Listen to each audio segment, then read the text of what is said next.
inshuti magara warakoze kumbira ariko wanciye inyuma kuko icyo tangiye ngo nandike Jedi ko bunani nanyuze ahita ugira ukuntu irimo kubya romantique cyane nkumva nayindi mekanike wowe no ndagushimiye pe kamere umusore muzima wabaye umwana mwiza stop I want to cry no warihanganye cyane wari umwana so ni wihanganye ariko gucimba ngo narihanganye warabaye oya akenshi umva mbabwira oya hari ukuntu muvuga ngo twebwe ntabwo twihanganye kuki mwege ariko wapi nyine urumva ibintu byo kwihangana bikuremo ariko oya nyine umva reka nkubwire impamvu wihanganye wihanganye iki umva nkubwire impamvu wihanganye sibyo umva nkubwire ategereje imyaka 5 ushiraho umva kwese niwayitegereje nayitegereje sawa rero turi kumwe nta kibazo ariko je numva gacaka ntacyo bya urumva kurenzaho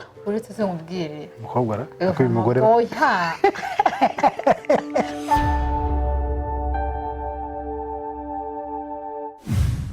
Hi, tugiye kubasuhuza, tugiye kubaha ikaze, it's a G-Square family.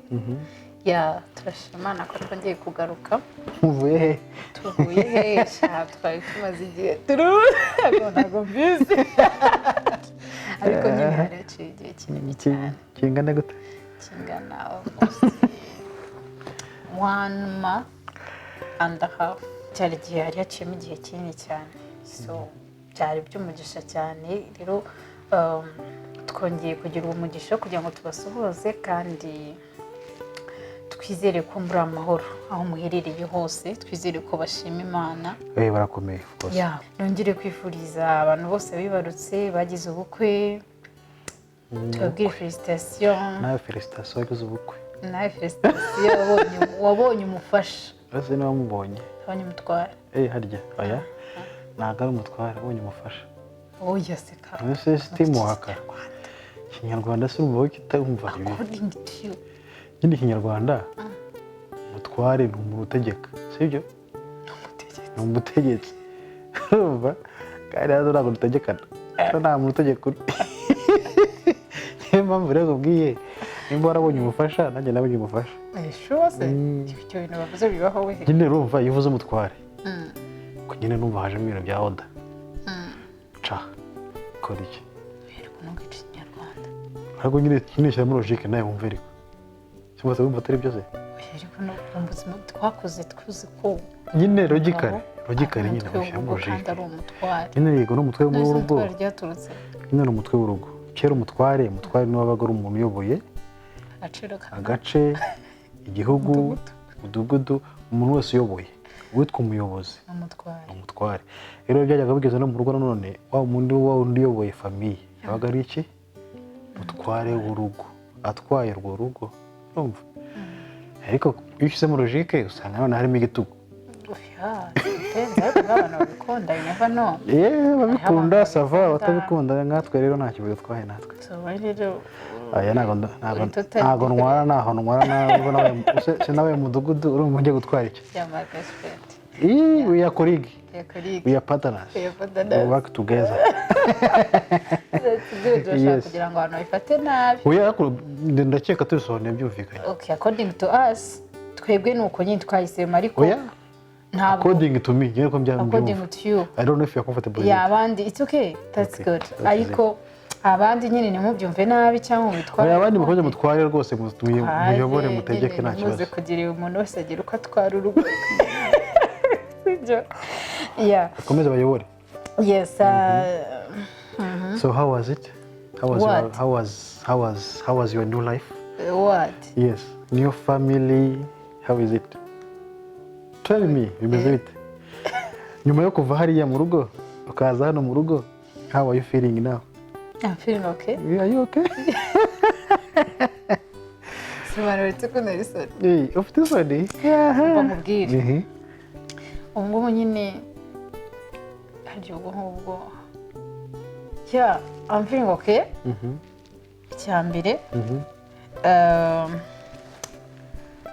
I'm not single. Hari ibibazo bimwe na bimwe. Ntabwo kijya muri interview. Ko wajyaga muri korali wavuga waba ugiye muri korali wakora ntuza presentation yawe, are you single, are you searching? None ngo status yarahindutse. Wagera ahantu muri mwagiye mu birori, are you single, are you searching? Mana Kristo. Usa na CV zaragabanutse se? Buriya zaragabanutse cyane. Buriya niyo umuntu agerageje buriya bituvuga burya ngo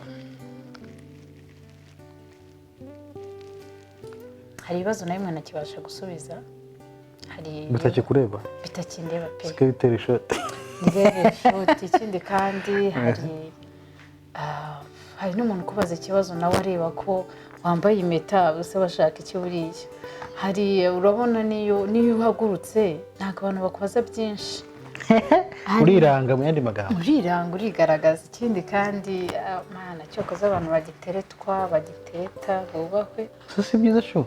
Ni byiza gutereta no umugisha no guteretwa no umugisha. Nzi ikibazo cy'iki ku batereta n'abateretwa. Kubera uzi impamvu zishiri byarakuvunnye. Ntabwo biba byoroshye. Ntabwo twaje gutereta no guteretwa. Ntabwo biba byoroshye. Ni urugamba rusaba ubwenge n'ubuhanga. Rwararangiye rero. Anyway, thank God. So we are here to do what? Niye mpamvu nyamukuru tuzanye hano uyu munsi.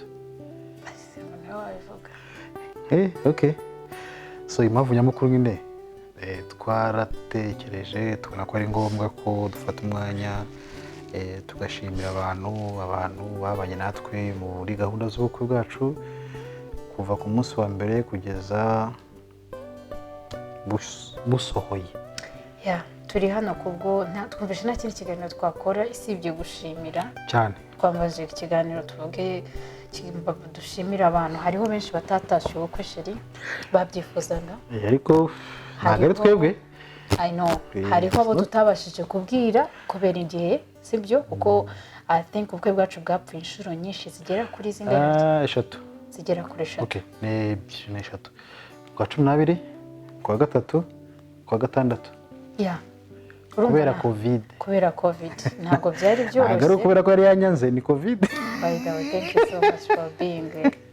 Aravuga ngo bwari bwishwe n'iki? Oya nta kindi cyabwishe. Nta kindi cyabwishe, ariko Imana yarimo irategura ibintu byiza. Yaririmo ndashimana cyane. Mana yanjye warihanganye mama, warakoze. Abandi bahitaga bacicaho capusha. Warihanganye ariko mbere y'ubuyiza kuvuga ati ndashaka aho uza kujya mu murenge. Haragiye mu murenge uri umugore w'umuntu. Twagiye mu murenge mu kwa 4 harya mu kwa 5. Haragiye mu murenge uri umugore w'umuntu wangize kwiseza ngo ndaguma mu rugo mpaka ukwezi kwa mbere ukwezi kwa kabiri yajya. Aya. Wafite ubwoba? Abajyanama babaye benshi. Wafite ubwoba? Abantu bari baboya. Arumvaga abantu benshi abajyanama babaye benshi matwi yanjye. Ariko wagiye. Uri mu biki? Bwite byari. Urabona abandi batagiye, kanaka nagiye, kuraca mucapo. Twaje. Muri saro umwana ubutorotse. Ugiye nk'umucengezi. Aragutaga ukagenda. Anyway, turashima Imana ko byagenze neza nko twabyifuje, twarabiteguye. Ubwo habayemo izo mbogamizi zo gukererwa rimwe na rimwe, ariko byarangiye bibaye. Buriya Imana igutinjira iragutegera niko bajya bavuga. Igutindije iranagutegera. Kiboneza mvugo kiraha. Anyway, twarateze tugerayo. Twarateze rwose tugera, turashima Imana ko bita kuko hari igihe cyageze navugisha abantu bakambwira ariko ubundi ubona bizarangira. Ntabwo bizarangira. Ariko n'ubundi ubona bitarangira. N'ubundi babanza baratangiye ku giving up. Hari ukuntu byageze igihe urumva. Nko kuri twari twabishyize mu 6. Byari byararangiye. Ubona nyine covid yasubiye hasi. None hari ukuntu bimeze nkaho Imana yisegera gutya. Itangira gushya. N'indirimbo z'abakongomani. Hari ukuntu zitangira zigenda polipole. Hari ukuntu ikubitiga igenda polipole kugira ngo irarangiye. Iratangiye ubushyashya, itangiye nk'igitero cya mbere. Niko na covid yari imeze. Rero hari igihe abantu bacitse intege ntiwavugishaho umuntu ngo urumva ari hafi aha. Hari ikintu ngo basi ngo atiriste reka mubwize ukuri. Ngo nk'umwaka utaha ni nko mu kwezi kwa 4 cyangwa kwa 5. Mukuri kose abantu bari kuyemo ko uyu mwaka hari icyizere cy'uko covid yagabanyuka bitewe n'ubukana ndetse na speed ndetse n'imbaraga yari yazanye. Ntago byari byose kandi koko nawe wabyumva ukagira ubwoba ugapanika. Mana yanjye noneho nanjye nagiye haraho nageze sheringira ubwoba nkagira ubwoba nkajya ndanasenga nkavuga mana yanjye ndindire umuhungu wanjye rajya undinde kubera yuko urumva twege muri covid twakomeje gukora kandi ntabwo byari byoroshye kandi twakomeza guhura n'abantu kenshi so kandi bavuga ngo ko iri kwiyongera kenshi kandi twari turi gukora rero nishimwe rikomeye muri make gahunda no gushimira turashimira abantu batandukanye harimo batandukanye njye nakoze liste wakoze liste kandi unyemerere buri muntu ndi bushimire hano ucisheho ifoto ye bamurebe uburyo ari umuntu w'agaciro ukomeye cyane abonye ko ninjya kuvuga nshobora kugenda bitari kuri gahunda ndavuga reka mbandike bize kumfasha kugira ngo mbashimire mu byiciro bitandukanye kuko ni abantu b'agaciro mu gihe bishaka liste wowe kangiye ngiraho nivugira wowe vuga nta kibazo ohahe ndumva turashima cyane ubundi umuntu ahera ku muryango reka mere ko wowe so ndashimira umuryango wanjye ndavuga ababyeyi banjye mama na papa babaye hafi bari mu bantu mbega bari hafi cyane bambwira ngo bizagenda neza no stress aya nta pressure cyangwa nta pressure twiye tugira iwacu nta niyo tugira so masengesho ya mukecuru nayo yakoragamo kazi buhoro buhoro muzehe nawe hariya na hano bimeze bite gahunda imeze neza yes mwongera ngashimira abo tuvukana bamwe hari bamwe niba hano mu Rwanda benshi baba okay hafi ya bose nako ni bose nigiye uba hano ngengera abandi bagiye aho gushaka ubuzima handi hari nka ngo tuvukana uwungurikira we hari yategereje ubukwe arabutegereza koko arabutegereza we bigeze mu kwa gatandatu wapi rero nako mu kwa gatandatu ibi ntabwo bizavamo covid yabyanze asubira mu kazi nawe ajya mu kazi kiragiye narinze kutazabishobora ari iruhande rwawe yes so byararangiye bose baragenda ariko nyine batubaye hafi masengesho mu bindi bikorwa bitandukanye yes shimira Jemima cyane ko yari yasize yateguye gahunda yose yateguye imyenda ubonye ko twaberewe biriya byitwa byari byavuye from Diva Decor Diva Decor turabasuhuje harimo Jemima harimo Lydia na Nadia bose ntabwo bahari imyenda yose yari yateguwe ariko badahari bari basize bateguye ariko bose bigendeye so turabashimira cyane Diva Decor akazi mwakoze neza abasore banjye bari baberewe n'abakobwa banjye bari abandi muri serivisi bari bameze neza kandi ibintu byose byari biri ku murongo biri kuri byageraga mbwira yasize amaye contact zose namagara uyu nguyu aguhereza uyu nguyu nasanze byose biri ku murongo ndongera gushimira none abavandimwe banjye nubwo na reka amavuga amazina nubwo batari bahari ariko barahabaye spiritually bari bakurikiranye step by step hari amafoto bari coordinate none amafoto cyangwa se niki ariko babazaga amakuru bimeze bite ndashimira sister wanjye ashaka kuri kamera kuri first born wacu umugabo David God bless you so much na family yawe ku bw'amasengesho ku bw'inkunga byose umusore aravuga kutujulia hali God bless you so much mwongera ngashimira then second born wacu ariwe Dusabe Evelyn nawe yarahabaye mu buryo bwose bushoboka with your family Emmanuel Inebiona we appreciate you so much turabashimira cyane mwahagaranye nanjye mwahagarana na family yanjye Imana ibahe umugisha nakurikizaho our third born Jen God bless you so much with your family ntabwo kigiye Biden yarafite inda nubwo byari kuba kuza ni yari bushobore kuza ariko yarahabaye yabaye committed mu bintu byose Imana igumusha cyane Jen I love you so much Mama Lita bikora Mama Marita Jen wiza gake utwemenyere Mama Marita kandi congratulations for your new baby born. Wow, congratulations my sister in love. Yes, so we thank you so much. Thank God. Then haraza Jemima tukamuvuza. Then haraza our last born. Kwizera Emma. Kwizera Emma, thank you very much. Very much for always keeping in touch with us, asking us how is it, you know, even though you didn't manage. Born. Yeah, he's our last born. Yes, so we thank God for him. Kandi Soon he will go back to school, don't worry. It's just COVID. Then nujya ngushimira undi muntu bita Munyaneza Robert ni uncle wanjye akorera Abu Dhabi ariko he was a coordinator kuri mu bukwe bwanjye ku bantu bataba mu Rwanda bari Uganda ahandi hose bose yaba coordinatinze bakora ubishoboka byose kugira ngo tugira famille group, so he was the one who been coordinating. So Robert, thank you very much, we appreciate you so much. Ngongera ngashimira Kazora nawe he's in South Africa, turagushimiye cyane, twabonye uhagaranye natwe kandi turashimana ko byose Imana yabigushoboje. Ngongera ngashimira none tugiye kuri decoration undi mubyeyi witwa Flavia akorera mu mujyi uzamuka ari mu mujyi ku isoko ya Nyarugenge etaje ya 3. Nuvuga ngo iyo uzamutse niyo etaje ya nyuma ubundi mu mujyi wa Nyarugenge. Iyo uzamukiye ku mesikariye mu muryango muhitamo gutana amaso gutya handi kwa Flavia. Nuvuga niyo muntu ugiye masaza ya anshinze ati genda kubwira gufashe neza kabisa. Ni nawe muntu wadekoye muri reception, niba mwarabonye video niwe muntu wadekoye. So nabifuza service nziza zo decoration bareba kwa Flavia abirimo cyane nawe yarahabaye. Ubwo nongera ngashimira nanone abandi bantu sister wanjye b'Butare muri cousin sister n'umugabo we nawe Kanyana turabashuje.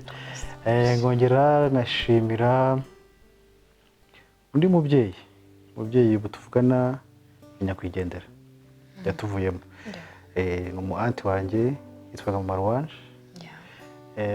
Wenda niko ubuzima bwahisemo cyangwa se Imana yahisemo ko mucyura mbere, ariko n'umubyeyi wambaye hafi ndetse n'umuryango we wose n'abana be Ruwanje, Ngabire, Rebecca na Benja bose cyane cyane. Ngabire na Ruwanje bari muri service bakoze akazi kose. Mama nawe icyo gihe yarimo hano coordination biseke bimeze bite, gahunda zose zimeze bite. Yes, nawe yatubaye hafi bukiye bwa ndetse nadufasha no mu gutwikurura. Dufashe mu gutwikurura ko marene wawe yabyutse afite akabazo bigomba ko umubyeyi ari buza kuba marene wawe. So byagenze neza, nyuma yaho ubuzima bwe burarangira nyine ku isi. Igihe cye cyarageze arataha. May her soul rest in peace. Twongera none gushimira abandi bagabo batavuge babiri bombi n'aba onkeri, harimo Karimu na Eric. Ndabashimira cyane, mwe ari coordinator undi ari vice coordinator, babiri mu neza cyane, abantu babikoze neza cyane. Twongera gushimira nanone undi mugabo wari uruhande rwanjye Papa Richard. Papa Richard yarimo neza cyane, wita Pare. Pare yarimo neza, Pare yifunze kabisa. Pare ubaye cyane aho hose turagushuje n'umuryango wawe warakoze cyane kabisa. Ngongera nkaza ku ruhande rw'abasore twasohokanye uwo munsi. Abasore harimo ntabwo bazina n'umuzigo we harimo Marito, harimo Jonas, harimo Nzita, harimo Ferdinand, urumva harimo na Mutangana, harimo na Shema umusaza. Urumva haciye iminsi ariko nyine liste na mutwanye birimo yabo bose kabisa, bari bifunzemo neza, mwarababonye ameze neza. By'agaciro umwanya wanyu kabisa, bari bahagazemo neza. None bije ku muziki baje bameze neza. Ujya gushimira abandi bakobwa baduherekeje, bamerekeje. Harimo Mutoni sister wanjye, cousin sister wanjye, harimo Ruwanje, harimo Ngabire, harimo na Laisa imfura cyane, sister wanjye nawe in Christ. Sema amen. Turamushuruje cyane nawe yumve ko aguwe neza. Njya gushimira timekeeper wanjye reglementaire Joshua, ndabaye Pare ku munsi wa kabiri bwa tujya gutwikurura reglementaire. harimo abakecuru bo ku rusengero dusengana bo muri korali yo ku rusengero tuyita korali y'ababyeyi. Korali y'ababyeyi nabo bambaye hafi cyane, byaba mu rusengero cyaba mu bukwe muri dote, bahagaranye n'umukecuru wanjye abantu bifuza bameze neza, abantu basa neza. Ndabashimiye bose kuko ngiye kuvuga amazina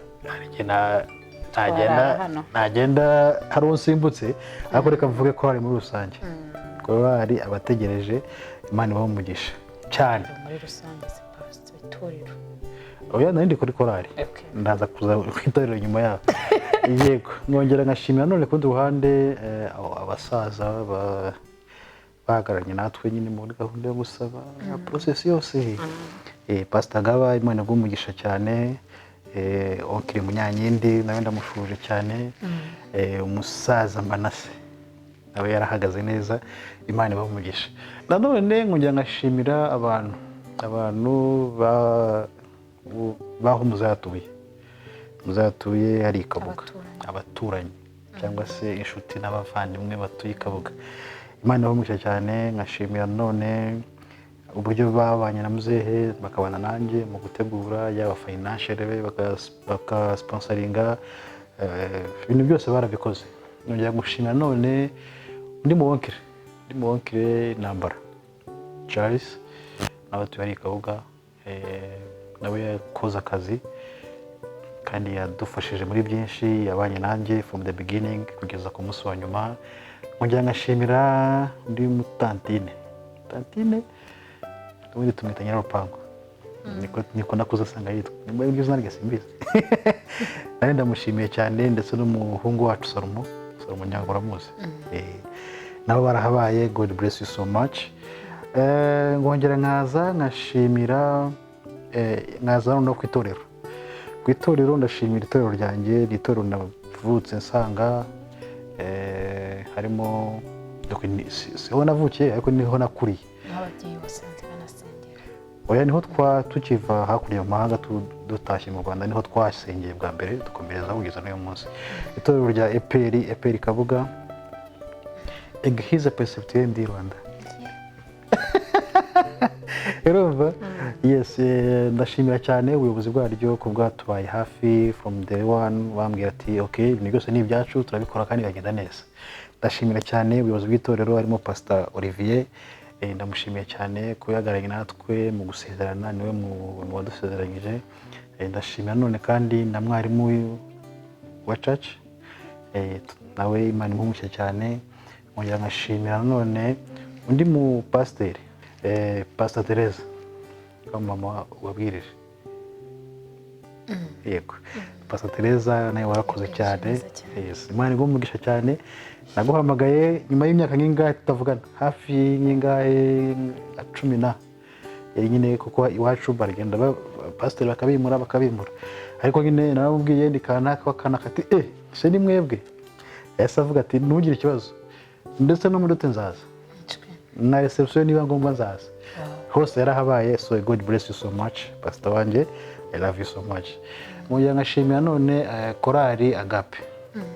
Korali Agape ni korali y'urubyiruko rwo muri church yacu, ni abana twakuranye twagirukanye, ubu ngubu ni abagabo n'abandi n'abagore bafite abana bose, ariko uwo nahamagaye wese yasavuga ati don't worry ndahari, kandi bahagaze neza. God bless you so much. Nkongera nkashimira nanone abanyeshuri twiganye muri secondaire. Abanyeshuri ni famille nini cyane, ifamiye ngari irimo abana promotion yacu twese twagize amahirwe yo kuba tukiri kumwe dufatanya, yaba classe nizemo ya PCM, yaba abandi twiganye muri uwo mwaka bose, yaba muri Heg na Meg na Biochimie bose dufite famille duhuriramo. Après de famille mwese ko mwahagaranye natwe kabisa, ebana mwubahe cyane. N'abantu bakadasohoka bari bagabo. Reka mbwira ikintu cyangwa kiranga abantu babize muri Apred. Iki Ubusabane, urukundo. Icyo ni cyambere.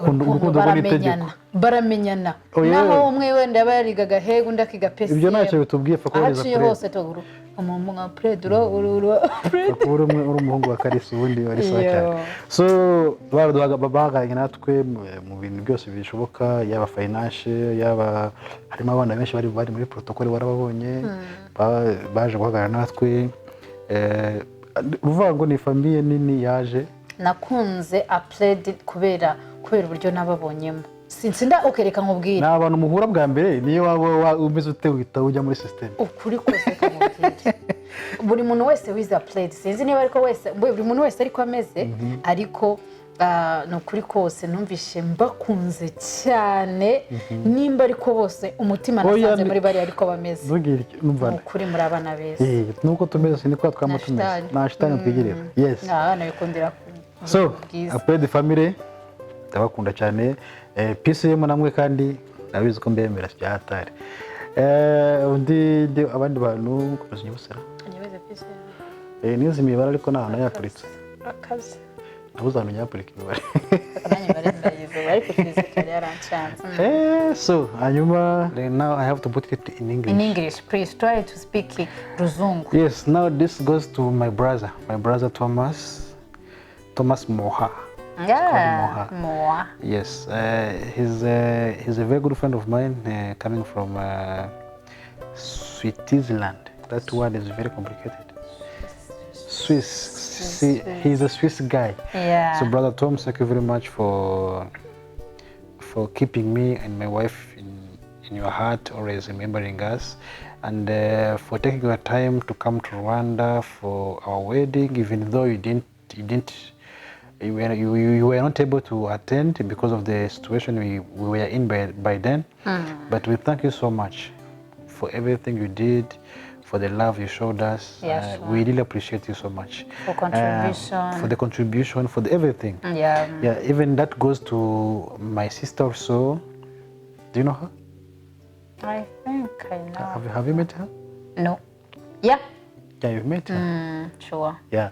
Daniela, thank you very much for everything, for the love, for caring, for the even commitment. Yeah. You were committed to come, even though the COVID didn't allow us to have the wedding according to how we planned. Yeah. But you had us in your heart, and you already had a plan to come. We did appreciate you so much, very, very, very much. And also, now let me come back to Rwanda. Gongera gushimira none ahantu nkora nyine ku kazi. Just Nairobi. I want to appreciate the people from Nairobi. I have a very big family in Nairobi. Not only work, but also I have the church. The family there. Because I lived in Kenya for almost 5 years. I had a church where I was praying, going to church too. That is AIC, Africa Inland Church, South B. People who know South B, they know. So, now unajua Kiswahili. Kwa vizuri. Vizuri. Tunawasalimia sana. Watu wa church AIC Plainview na South B. God bless you so much for standing with me in prayers and everything.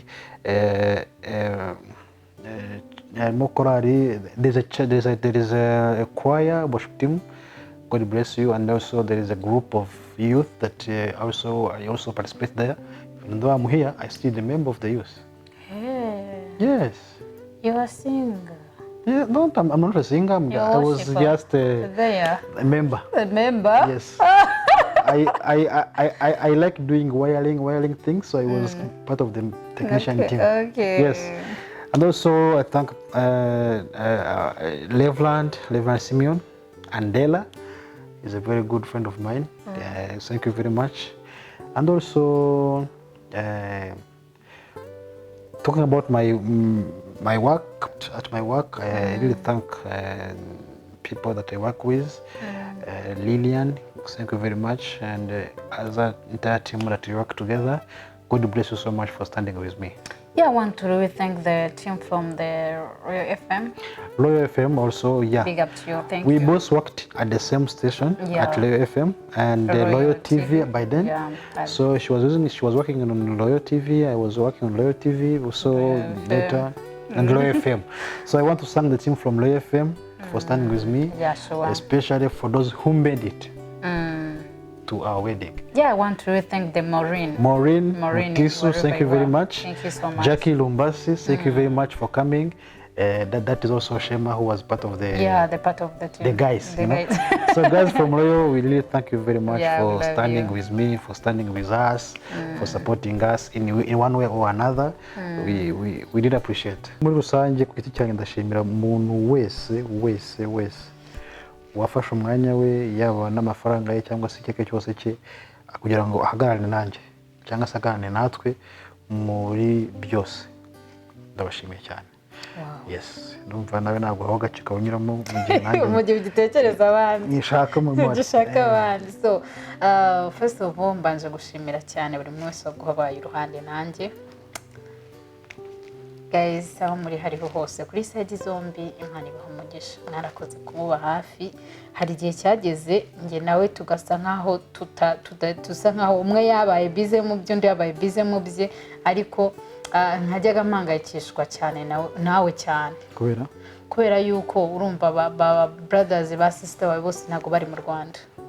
N'uwari usigaye wabyirukankagamo yahise yigendera. So byarampangayikishije cyane, ariko ndashima Imana ko abandi basigaye bose barahabaye pe. Uvuga ngo umuntu wese namagaraga nta n'umwe wagize n'ingo habe Imana yari birimo. Yari birimo cyane. Yeah, it's my time rero nshimire.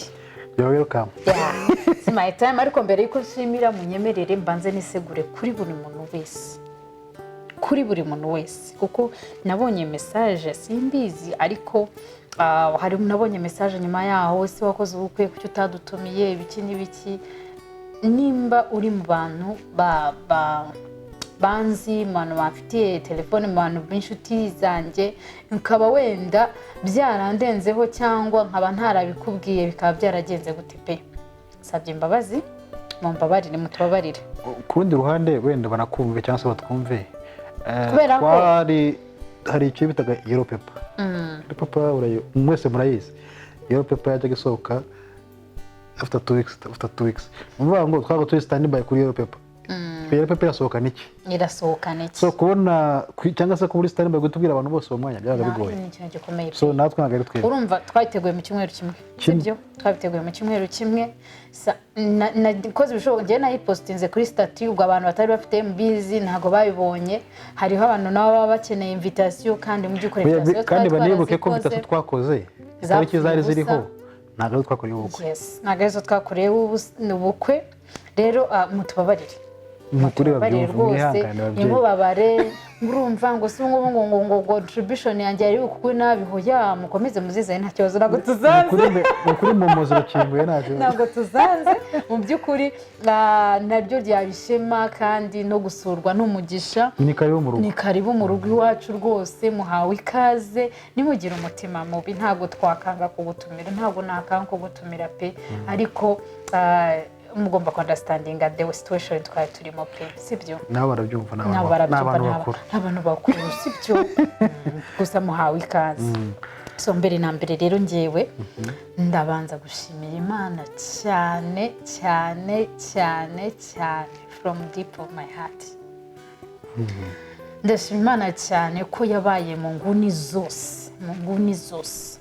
zose, hahandi naho umuntu yayumvaga nta cyizere, nta mbaraga zo gusenga, handi wageraga no mu buriri ukabura ijambo uvuga, ukavuga Mana hari this is the end of the earth, ibinsigiye kurangira, ariko none ugiye kurangira urumva ukavuga urasubira ngo ugiye gupfa ngo dakoze ubukwe. Nyine abantu bari baratakaza icyizere bya hatari, urumva.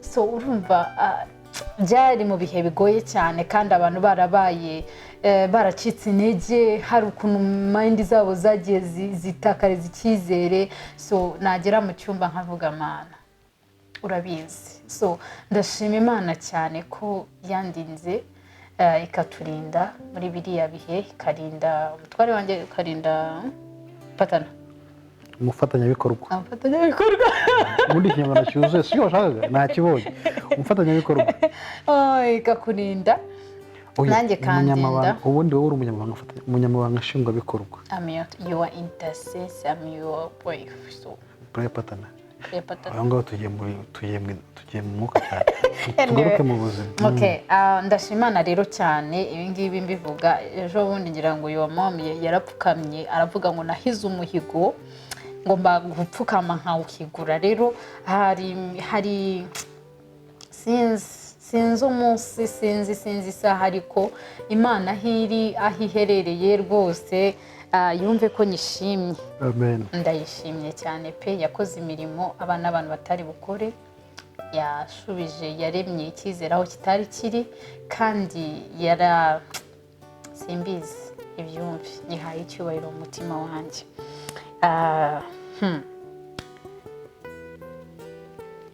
umuntu wa kabiri nshimira ndashimira wowe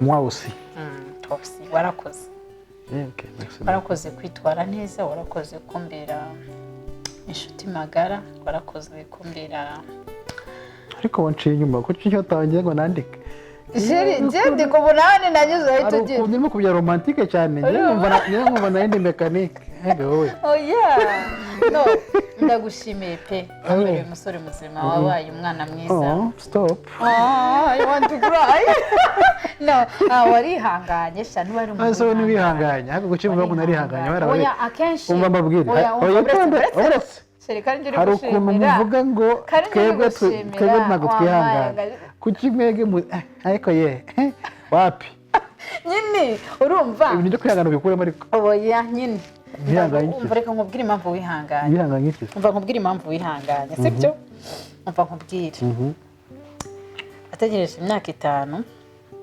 ushyiraho umva kwese niwayitegereje ayitegereje sawa rero turi kumwe nta kibazo ariko je numva gacaka ntacyo bya urumva kurenzaho uretse se nkubwire umukobwa ra ko uyu mugore oya nkubwire ntabwo oya reka nkushimire ngewe yego bavyeyi sibyo reka nkushimire ukomeza kumbwira ibibazo ko turi muri interview turi gushimira tega amatwi wumve mbeho ikiganiro cyawe anyway ndagushimiye n'ukuri warakoze niryo jambo ryone nakubwira rwose warakoze cyane cyane cyane cyane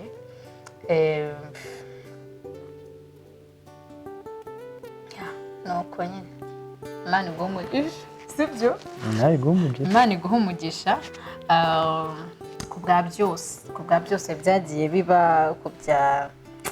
ku bwa challenge wagiye uhura nazo nawe nagiye mpura nazo mu rugendo rwacu rwa buri munsi ariko ukomeza kumbera umusore muzima ikigaragara cyo reka mboneho n'umwanya wo gushimira ababyeyi bakwibarutse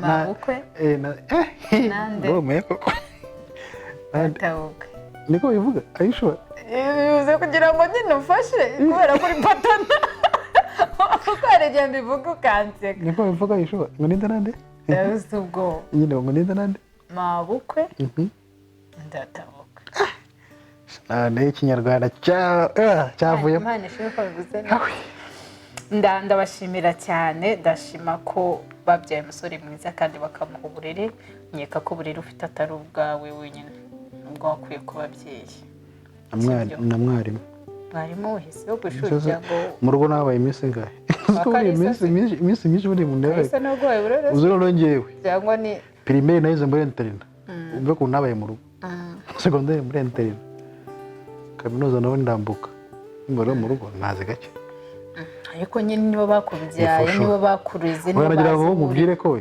nibyo ariko ni ukuvuga ngo iyo na societe nayo igira influence ku buzima bw'umuntu burya yes ariko nyine ubuse niba ari abo mwiganye kandi mwagiye batameze nkawe yego rero abantu twese tutandukanye umugisha w'umuntu nyine wowe nyine wagize umugisha w'ababyeyi beza ugira umugisha nyine wo kujya muri societe nziza nawe umwana mwiza big up to you thank you you're good warakoze rero mama na papa barakoze cyane kukubyara umusore mwiza cyane kunda Imana ndashima Imana cyane ko nababonyemo imana cyane navuga ngo ndabakunda imana ibaho umugisha cyane aho muri ariyo hose God bless you so much mwarakoze hanyuma ndongera gushimira cyane cyane cyane ndashimira Jemima your sister your younger sister Auntie Jemima my sister in love nandi niro not in love iwacu ntabwo tujye tuvuga in love tuvuga in love ni byarira ejo ni byari ngo ari igihembo ntarimo kureba ikiganiro cya famille Aime na madame noneho madame Aime aravuga ngo hari ukuntu bavuga ngo mukaso kumva ni ikintu kibangamye kakaya kirimo kumva nk'umwongera n'umurozi ukuntu anyway reka nkomeze nshimire Jemima nukuri mana yanjye sinzi ariko one day umunsi wagarutse I'll give you the gift numva shaka pe numva nyeneye muri bwanjye ndagushimiye warakoze ku numugisha kuba narakomenye wowe team yawe Lydia na Nadia ndashima cyane buri n'ubundi bita abapampiya ntarakoze mana yanjye sinzi uburyo nagushimira Jemima amajoro waraye uburyo watamagaraga mu telefone uri mujamanje ntaje yari yiziye yararaho yari ameze nk'ikibebe kiri aho ngaho uri kwirukanka mu bintu byose abatipe babuze ndabagushakira don't worry ikiri biki ikindi ndongera gushimira cyane abavandimwe banjye aho tuva indimwe turabana 9 I'm last born very beautiful people amazing I'm last born ndabashimira cyane bose bari Kigali ndabashimira cyane n'imiryango yabo babo babita gute hariya ba brothers oya ni ba brother bawe basanzwe oya umugabo wa sister wanjye babo forever ba in laws yawe in love oya in love zakora abantu abo ngabo sibyo babofu wanjye mwese mwarakoze cyane narababonye ndabakunda ndabubaha kandi muri abagaciro nukuri twishimiye cyane kubabona hafi yacu Imana ibaho umugisha cyane rero abavandimwe banjye tuvuka turi 9 habanza sister Peace iribagiza warakoze cyane Peace warakoze Peace n'umuryango wawe na Frank n'umutware wawe n'abana bose Tony Kendra na Kendrick ndabakunda cyane hagakurikiraho John Bosco y'abayoboke awe n'umudamu wawe ndabakunda Imana ibaho umugisha akenshi bakunda kuba bacecetse ariko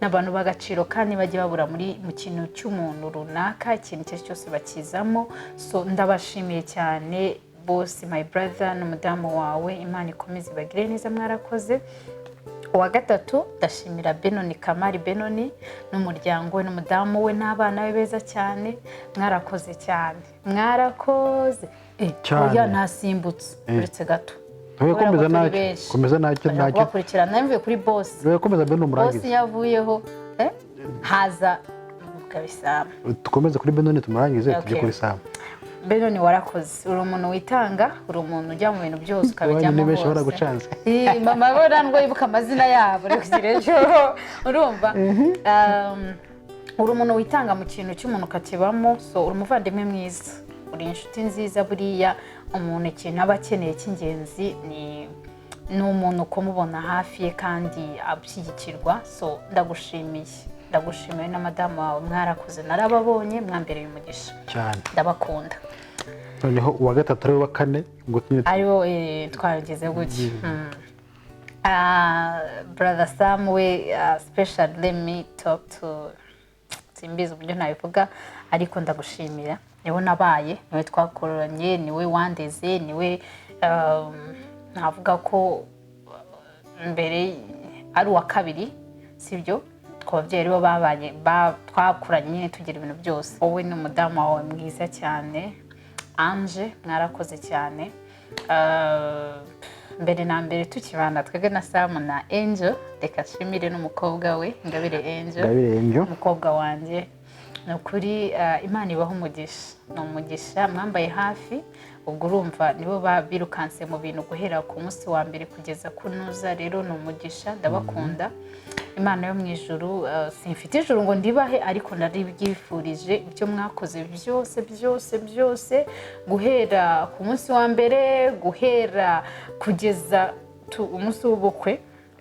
Imana yo mu ijuru izashake gift iyibafunukurire iyibahe, ariko ikiruta cya byose zabahe iherezo ryiza kandi zakomeza ibarinde umuryango n'abana banyu. Ndabakunda cyane, mwarakoze pe, mwabayeho mama na papa batari bari, mubyirukamo byose, za stress ibintu byose. So ndabakunda cyane, Imana ibaho umugisha cyane. Bakomeze bubake ijuru rito ku isi. Bakomeze bubake ijuru rito, barambane, basazane, bazabusaze, bazuzukuruze n'ubuvivi. Ni ukuri bazahore bafite ibyishimo iwabo, bahahe baronka, ntibakagira icyo babura.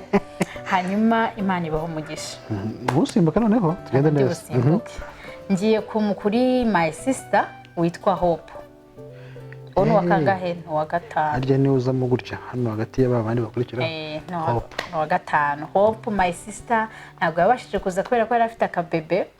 Ariko yamamagaraga buri kanya, Julie how are you, meze gute, ese hari icyo uri kugeraho, ese wumva ahangayikishijwe no kumenya uko meze. Ariko ndagushimiye cyane aho uri hariho hose. Imana iguhe umugisha n'umwana wawe, ibagire neza. Buri muntu wese wamamagaye rwose ni ukuri n'umwanya nk'uwo ndawubaha cyane. So Imana ibaho umugisha. Hope warakoze, ndagukunda, umuvandimwe wanjye, ndagukunda cyane. Nanjye uzanye nzahaba. Hanyuma twagiye kwa gatandatu rero harimo couple haje ubwo mama yaje kuba narongo na Sarongo, haje kuba team wazo koperative y'abantu babiri Kwera Joy n'Uwera Jane. Ndabashimira cyane. Ni Manga Twins, ndabashimira bose barashatse. Ndashimira nyine ba bofu banjye, ndabashimira murabona w'agaciro cyane Musafiri ndetse na Leopold. Imana ibaho umugisha cyane, narababonye byaranshimishije. Uwiteka akomeze kubagura imbago. So Jane rero na Joy sinzi icyo nabwira, ariko ndabakunda kandi mbifuriza ibyiza. Muri abavandimwe beza cyane. So namwe ingo zanyu rwose zigihoramo imigisha. Uwiteka ajya ahora bagurira muri byose kandi ahora abaha umunezero muri byose mukora. Ndabakunda cyane, ndabakunda. Ni Imanga. Hanyuma nakandi bakunda kumba hafi, no bantu bakunda kumamagara ngo baramagara bakamake ibintu nk'ibyo byose. Dusa nkaho aribo bantu turi close kubera ngira ngo turi mu cyiciro kimwe, dusa nkaho twegeranye. Abo ni aba gatandatu, ubwo ni uwa karindwi. Ubwo ni gatandatu karindwi. Twaje kwa munani. My big boss David, igitipe dukurikirana cyiza cyane kirekire. Abantu barebye filime harimo umusore babiri, umwe muri bo abasore basohokanye this. Harimo my cousin brother witwa Sam, hakamo nubwo n'uwa munani witwa David Tumusime. Nubwo n'uwo rero Tumusime David, Imana yanjye ni umusore ubundi twakuze nge musumba, noneho amaze gukura, noneho nanjye nkajya ndarama gutya ndi kumureba. Ni muremure cyane, ni muremure. Twarakubaganaga, twarashotoranaga. Ntabwo byagora kuko mukurikirana. Urumva mama yangurira ikintu akakirya mbere ngo ni kabucura, twaje kurigana. So ariko icyo kintu kigenda kikavamo urukundo. Urabizi abana bakurikirana, kiragenda kikarema urukundo rudasanzwe mu bana. Rero brother wanjye rwose ndagukunda. Ubundi asa nkaho ariwe twin wanjye, ndamukunda. Asa nkaho ariwe twin wanjye. Ni musaza wanjye nisanzuraho, ushobora kubwira ikintu icyo ari cyo cyose. That is good. Yeah, he's my best friend. N'urunga rwanjye ndamukunda. Numva I can't wait to see nyine mu bukwe bwe uburyo azameze. Tuzatwika azashya. So zari umugisha. David warakoze cyane kandi warakoze kubana natwe. Rero ndagukunda kandi igihe cyose nanjye muzanyenera nzabana namwe.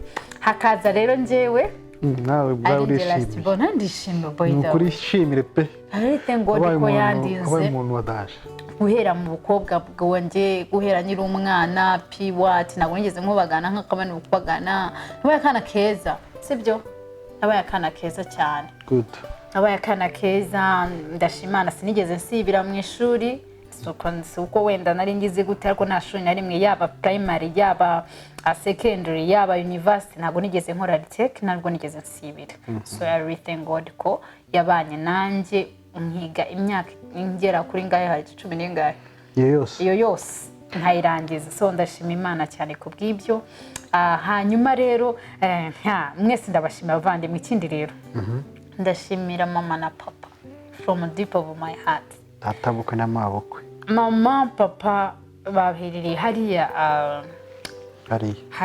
Kayonza irukara hariya niho nagiye nakuriye ndi mu ubwenge banzana mva hahandi naje ndi umwana wiga kugenda nyine kugenda ntazi kuvuga so ndashima Imana ko mama ni inkumi papa ni umusore ariko urabona ko bafite bucura w'umudamu umwana wa 9 so n'umugisha rero ndabashimiye ko batigeze binuba ngo reka tugire family planning ko njye nago nari buzemo urumva mama we yari yarambwiye ngo numva afite target yo kuzabyara abana nka 30 ese kandi uretse we yumvaga kubyara man nushoboza rwose nkoresha nzabyara paka so ndamushimira cyane kuko ni umugore w'intwari ni umugore simbizi mama sinzi ikintu nakugereranya nacyo papa sinzi icyo nakubwira ariko ndabashimiye ku bwa byinshi ndabizi umubyeyi yaba yaravunitse abana 9 ntago byoroshye agarara amajoro akagira gute rero mama papa ndabashimiye cyane cyane ndashima ko mama na papa buri gihe tuvuganye nibajye basiba kumbwira ngo mana yanjye ndagusengera amasengesho y'abana y'ababyeyi wo kabyara mama papa ni ukuri ndabakunda size ikintu nzaba ariko nzakibaha usaba urukundo gusa urukundo ngiye bamaye Imana so zaho urukundo rwawe ndabashimiye ndabakunda cyane ndabakunda kandi mbifuriza kuzarambana mugakomeza mukabona buzukuru n'abuzukuruza n'ubuvivi hanyuma bizaba ari ishema cyane rero Imana ikomeze kubaho ubuzima bwiza kandi ikomeze ibarinde ndabakunda pe sinzi reka ndekere naza kurondogora iyo ngeze kuri iyo sije ya mama na papa bya munsi yo kandi nawe twabivuganye ni testimony mukeneye kuzamenya kuko bakoze akazi katoroshye cyane ndashaka gushimira Marene wubahwe aho uri hariho hose Diane Mucyo ni pastor she's an artist sibyo kandi akaba a mother akaba a wife too yes akaba nanone business woman byose ni umugore mwiza cyane kandi gusa namubonyeho nibwo nari nyimubona namubonye kubera wowe gusa namukunzeho umukurajeri kabisa agira kurajeri ababirimo byose iyo abijemo abizamo wese aritanga agira urukundo mana yanjye narakubonye pe nabonye umutima ufite ni umutima mugari cyane ndagushimiye bitutse kundi wawe umutima wanjye warakoze kwitanga warakoze kubana nanjye guhera ku munsi wa mbere ukazenguruka njye ndi mu kazi wakabyirukamo so I can't wait kuzongera nyine kubona Venuf nawo ngubu nyine ndumva numva nshaka kuzagushimira byimitse rero we'll do it rero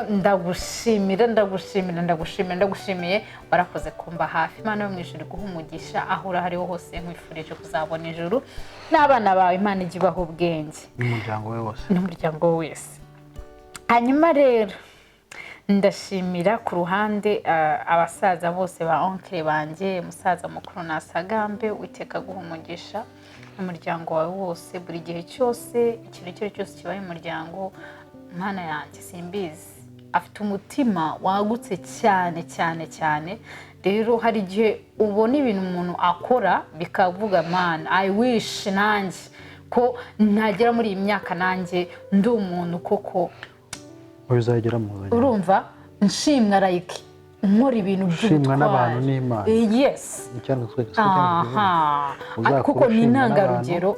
n'Imana. Yego, ni intangarugero mu bintu byose. Rero nasagambe Imana iguha umugisha anko, ndagukunda cyane kandi nkwifuriza ibyiza byose.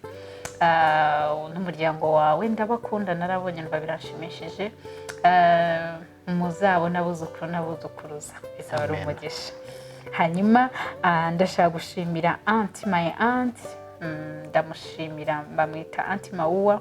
Mana Kristo we, uyu yo mugezeho, ndagukunda cyane. Auntie Mauwa ni umubyeyi mwiza, mwita pastor wanje, nabyaze ariko jewe numva ari we pastor wanje. Ijambo rye rikomeza umutima wanje kandi inama ye ibifite ubwenge, ifite ubuzima, ifite ejo hazaza, ifite akazoza pe. Ni umuntu uguha ijambo ukavuga wow, ukumva wiga ubuzima buragarutse, ukumva urishimye, ukumva nimba hari n'ikibazo cyo kumva nta kibaho. Rero ndagushimiye cyane, ni ukuri kose. Imana yo mu ijuru iguha umugisha n'umuryango wawe kandi ujye kurushaho gutera imbere muri byose, izanakomera ijuru. Ndagukunda cyane. Hanyuma hangiye kurondogora, ndashimira Simon Kabera. Papa Simon Kabera yabanye natwe, niwe wabaye wari umuburamyi, akora kuri gitari. Impamvu namuhisemo nayindi nuko mukunda. Ni umuntu bwa mbere, niba mutari munabizi n'impamvu nanamuhisemo bandi bose. Bwa mbere buri Imana simbizi, nge mbere najyaga nemusinga ibitaramo mbere ya corona, ibitaramo bya gospel. So Simon Kabera yigeze kusanga mu gitaramo cya gospel, ibintu bitigeze bikorwa n'abandi bahanzi, ibintu bitigeze bikorwa n'abandi bapastor, ibintu bitigeze bikorwa n'abandi pe. Kandi nagiye mura n'abantu benshi, abaramyi benshi, mura n'abandi bashumba benshi batandukanye, sibyo? Ariko Simon Kabera yakoze ikintu cyagumye mu mutima wanjye. Nigaga mu kana ari nyirimwe ahantu bari muri kaminuza ya Kangahe, bari ya mbere bari ya kabiri. Cyagumye mu mutima wanjye, ijambo ringumamo kugeza naho njya gukora ubukwe na n'ubu nyiryibuka ntarwo rizamvamo.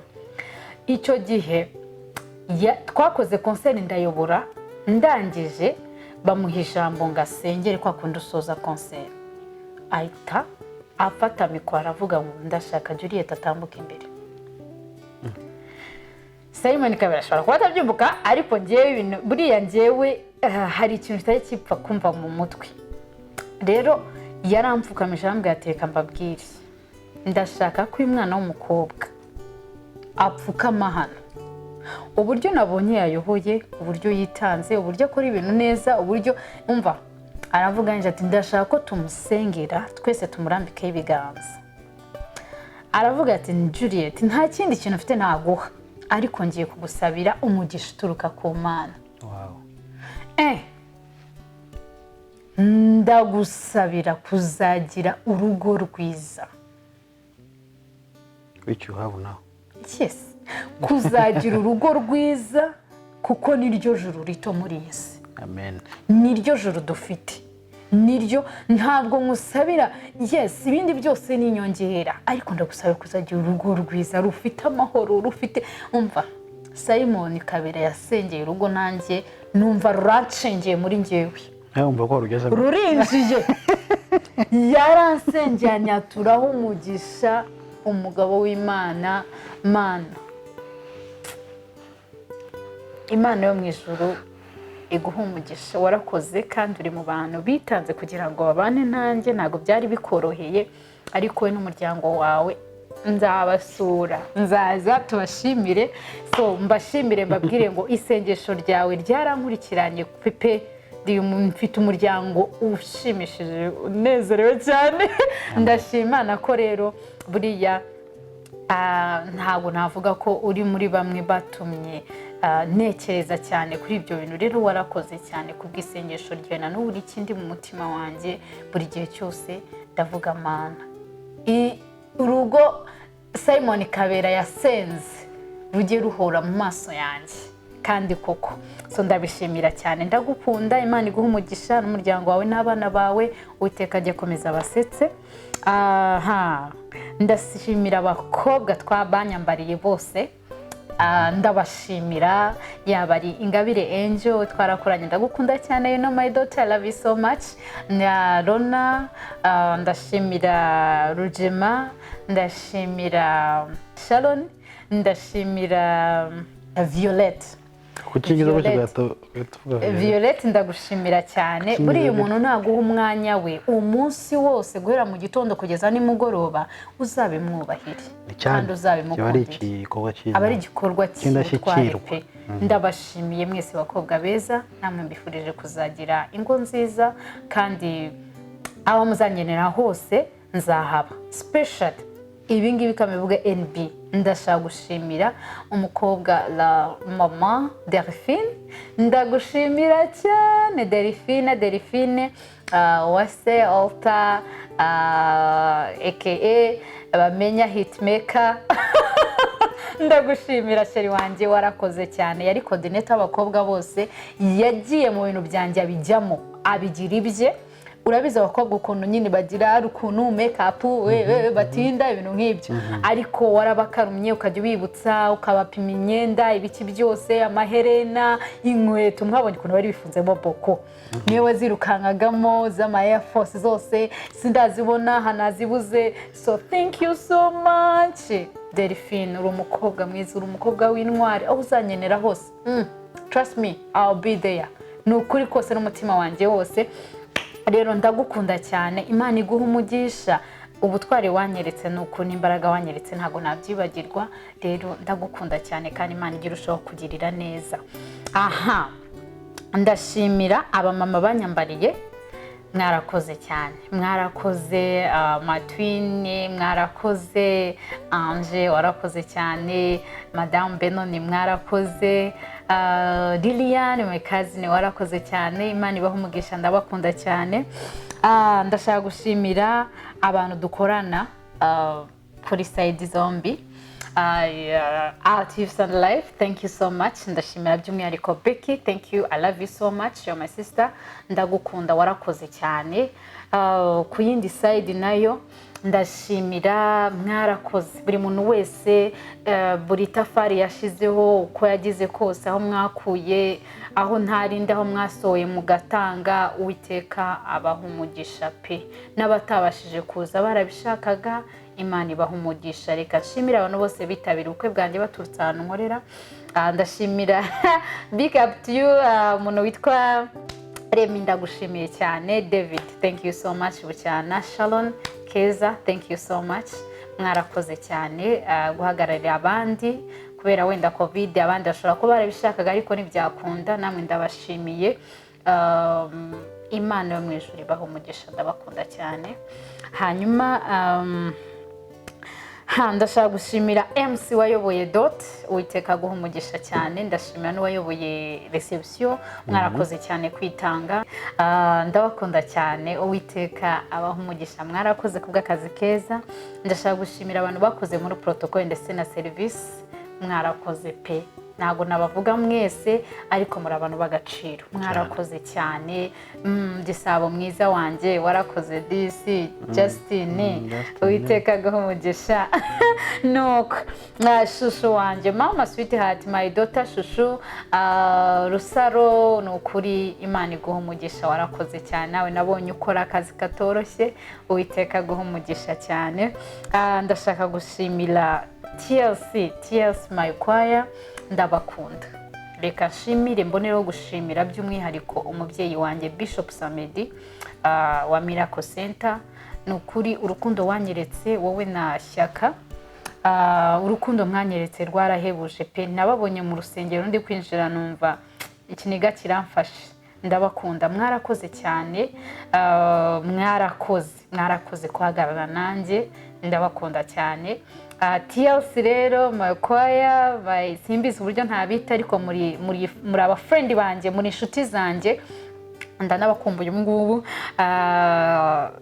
ndabakunda mwarakoze kuza narababonye gift yo DC reka mbavuga abantu banyitabiriye ubukwe narababonye Jenny ndagukunda Imana iguha umugisha Mike 3 warakoze Imana iguha umugisha Sharon warakoze Imana iguha umugisha.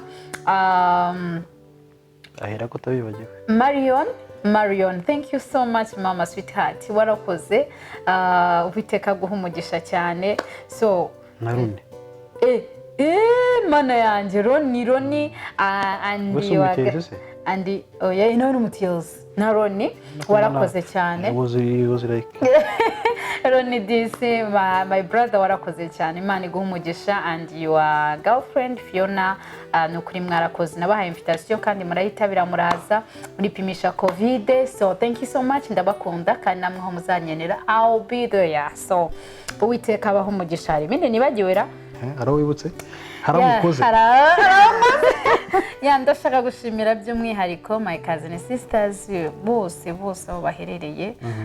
Doreen, mama Doreen, my cousin, ndagukunda cyane, ukunda kubana natwe, Imana iguha umugisha cyane. Ndashimira Chantal, ndashimira Jude, ndashimira Mahoro, ndashimira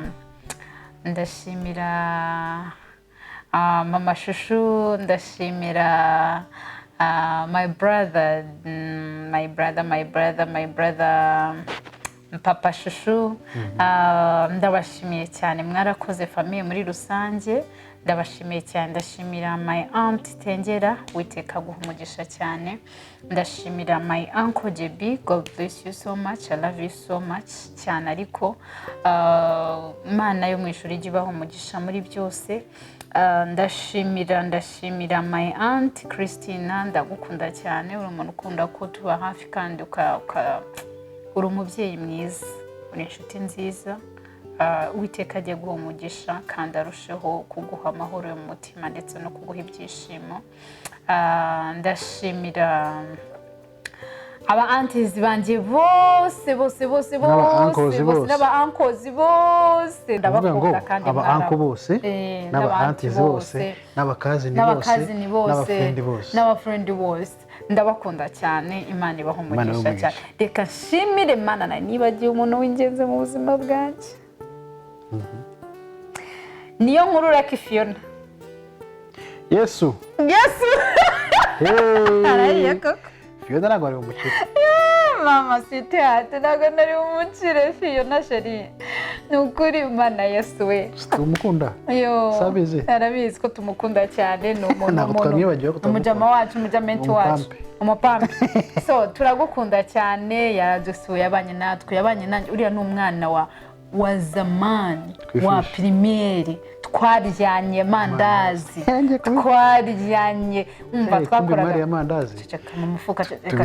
It's another topic, ariko ni umwana twareranye from primary up to yambere best friends mwiza. Reka nze dusoze tujye kurya. Fiona ndagukunda, warakoze cyane. Inama zawe guhora umbaza niyo muntu wajya gunyibutsa, kuko njye nari naribagiwe kujya bakora umurwayi. Oya yajyaga nyibutsa akamagara, juri iki wakiguze kubera ko yari marene nawe wibagiwe ko umusoza nawe yari marene iki wakiguze, kuko arazi ko ndi gutegura ubukwe kandi kubifatanya n'akazi. Wow, urumva?